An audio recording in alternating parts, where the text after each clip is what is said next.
తన తండ్రిని కొడుకు అడిగిన ఒక సందేహం. నాన్నా, మీ కాలంలో ఇంత టెక్నాలజీ లేదు, విమానాలు లేవు, ఇంటర్నెట్ లేదు, టీవీలు లేవు, కంప్యూటర్లు లేవు, ఏసీలు లేవు, లగ్జరీ కార్లు లేవు, మొబైల్ ఫోన్లు లేవు. మీరెలా బ్రతికేవారు?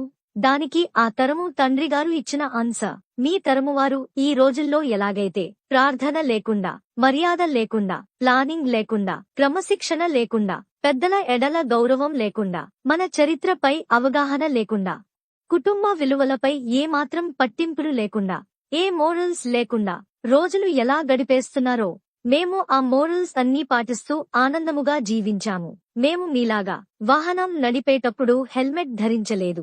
పాఠశాల వేళలు అయిన తరువాత చీకటి పడేదాకా ఆడుకున్నాము. టీవీలు చూడలేదు.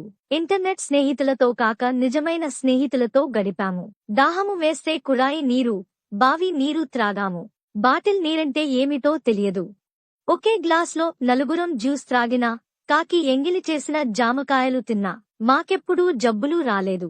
3 పూటల అన్నమే తిన్నా మాకు ఊబకాయం రాలేదు. షూస్ లేకుండా ఉత్తి పాదాలపై పరిగెత్తినా మాకు కీళ్ల నొప్పులు రాలేదు. సొంత ఆట వస్తువులు తయారు చేసుకుని ఆడుకున్నాము. అష్టాచెమ్మ, 7 పెంకులు, కోతి కొమ్మచ్చి, వైకుంఠ పాళీ ఆడుకున్నాము. బంధువులతో కలిసి మెలసి ఆనందముగా ఉన్నాము. పిలువకపోయినా స్నేహితుల ఇండ్లకు వెళ్లి వారి తినుబండారాలు ఆరగించాము. మావి బ్లాక్ అండ్ వైట్ ఫోటోలే అయినా వాటి వెనుక ఎన్నో మధుర స్మృతులు. బహుశా మా తల్లిదండ్రులు చెప్పినది ఆచరించిన చివరి తరం మేమే. మా వారసులు శాసించినది పాటించే మొదటి తరము మాదే కావచ్చు.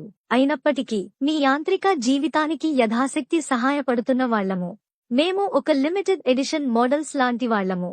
అందుకే మా విన్నపము ఏమంటే, భూమిపైనుండి మేము వెళ్లిపోకముందే మా జీవితాల నుండి ఎంతో కొంత మా నుండి మీరు నేర్చుకోండి. మమ్మల్ని చక్కగా పెంచిన మంచి తల్లిదండ్రులకు వందనాలు. మేము అలా పెంచడం చేతకాని ఈ సమాజంలో ఓడిపోయిన మొదటి తరం తల్లిదండ్రులం అవుతున్నాం.